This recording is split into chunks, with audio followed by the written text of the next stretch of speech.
Hello, everyone, and welcome again to another Teacher Joseph podcast. Oh, I just want to share with you that I have been watching a really disturbing TV show. It was a documentary about where they make Barbie dolls. You know the Barbie dolls? I'm sure you all know them. They're very famous around the world. Barbie and her boyfriend Ken, and they make these dolls somewhere in Asia. And I was watching this program, and it was inside the factory where they make these dolls, and they have all these containers like barrels around the floor, and they have bits of Barbie in them. Head and like one barrel full of heads, one barrel full of the left arm, one barrel full of the right arm. And these Asian women are just picking them up and just popping them into the body. It was very disturbing. I mean, I've never really stopped to imagine what Barbie is like or how she's assembled, but she brings such warmth to children, doesn't she? Well, to young girls, that it just seemed a bit creepy to see this torso. These people lifting up a torso from one barrel, a head from the other, and just popping it on. Dear. Barbie. I had no idea her creation was so manufactured. Isn't it strange when you take away the front of something or the image of something, how underneath there isn't really much there?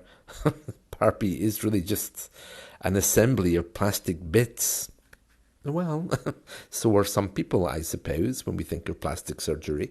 But anyway, it just reminded me of something else. And that was when I lived in Spain. I remember going into all these beautiful churches, and they had these massive big statues and monuments of the Virgin Mary. Really beautiful. I mean, if you like art, it's fantastic. And they're all dressed up in big dresses and costumes and these kind of things. But one day I went to this church, and I saw this Virgin Mary who was all dressed up, and I thought, oh, beautiful, she's very convincing. Had a plastic face, it looked a bit like Barbie. But the cleaner came and started to remove the dress, to clearly just dust it up a little bit and make it look a bit better. And I discovered that there was nothing underneath it. There was no mannequin, no body. There was just a wire. And at that point, I realized that this face was just sitting on a bit of wire.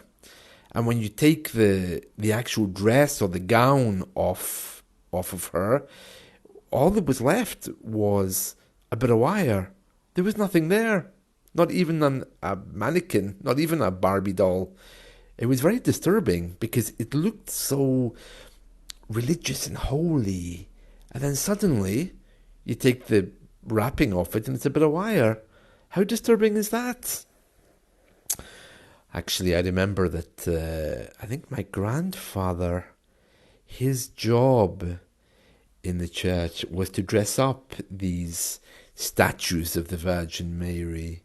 And so I should have remembered that they're all just composed of bits, like a plastic face, which hangs on a bit of wire, and then you cover it with a veil, and then you hang the dress on the bottom of it, and all that's underneath is just a twisted bit of wire. That's strange. It's the strangest thing. Well, anyway, getting back to my moment with Barbie, yeah, so I couldn't believe it. I mean, literally, they just lifted up a head and shoved it onto a bit of torso, and I'm thinking, wow, it's like a horror movie for Barbies. Actually, I know someone who collects Barbie dolls. It's strange, isn't it? Do you remember The Simpsons? What was his name?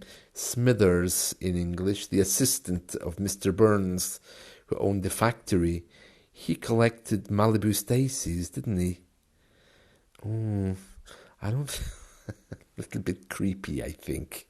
that kind of thing, collecting Barbie dolls. And of course, not a man thing to do anymore, you know. Although these days in the UK, we're very diverse. Men are allowed to collect dolls if they want. If women can play football, why can't men collect dolls? A little bit strange, I have to say. But he's got quite a collection, my friend, who has these dolls. But a bit creepy. I mean, when you go to visit, I was at his house for dinner actually a few weeks ago, and all these dolls were in cabinets staring at me. It was a little bit odd. Anyway, that's it from me for today. I hope you have found this podcast useful, and I hope to talk with you again soon. See you. Bye.